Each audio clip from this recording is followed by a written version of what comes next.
skin like a suit that was 2 sizes too small.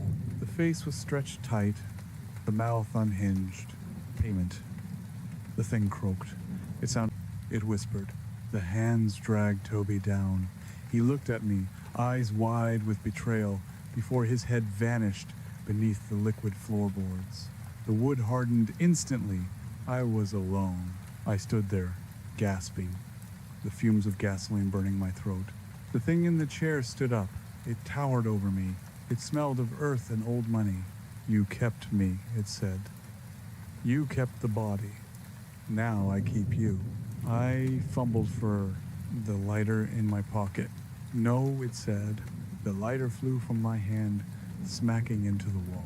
The shadows in the room surged forward. They wrapped around my wrists, cold and tight like duct tape. I have a vacancy, the entity whispered. The chair is empty. It reached out a hand. The fingers were long, tipped with bone. I screamed, but the sound didn't leave the room. The house swallowed it. The neighbors reported the smell again a week later. They said it was different this time, less like rot, more like something burning slowly, eternally. When the police finally broke down the door, the hazmat team, the blue lights, they found the living room exactly as it had been. The TV was on, playing static. The recliner was in the center of the room. Sitting in it was a woman, me. My wrists were taped to the armrests. My eyes were sewn shut with thick black thread. My skin was pale, waxy, preserved. In my lap, clutched in stiff, dead fingers, was my phone. One of the cops leaned in, shining his light on the screen. It's a bank statement, he said, voice trembling. The screen showed a new account.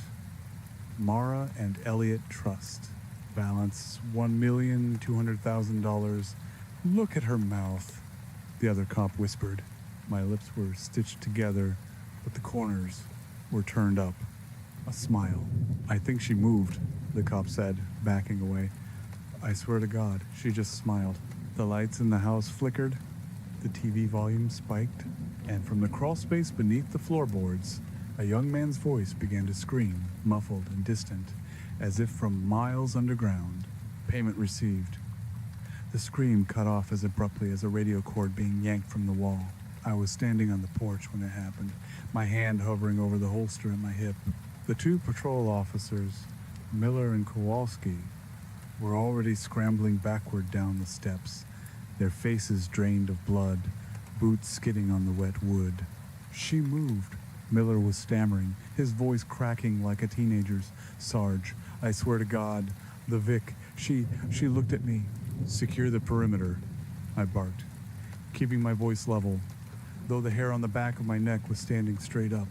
I'm Detective Silas Vance, and I don't believe in ghosts. I believe in rigor mortis, muscle spasms, and the tricks light plays on adrenaline-soaked retinas. And get that hazmat team up here, now. I watched them retreat to the safety of the cruiser's headlights before I turned back to the open door of 42 Harrow Lane. The smell rolling out of that hallway wasn't just death. I've worked homicide in this city for 15 years. I know the scent of a body left in a sealed room for a month. This was different. It was layered. Underneath the biological rot was a cloying, sugary scent like burnt caramel and cheap incense, and beneath that, something sharp and metallic like the air after a lightning strike. Ozone. I pulled my collar up over my nose and stepped across the threshold. The house felt pressurized. That was the only way to describe it. It was like stepping into a submarine or an airplane cabin, a subtle pop in the ears. The silence was heavy, oppressive, suffocating, the sounds of the sirens wailing in the distance. Police, I announced. The word fell flat, absorbed instantly by the peeling wallpaper. I moved down the hallway, flashlight beam cutting through the gloom. The floorboards groaned under my boots, but the sound was wet, spongy. The air was cold, far colder than the humid night outside should allow. My breath plumed in front of me in jagged bursts. I reached the living room doorway and stopped. I've seen crime scenes that would make a butcher vomit. I've seen gang hits, crimes of passion, ritualistic killings, but this was something else. It was theatrical.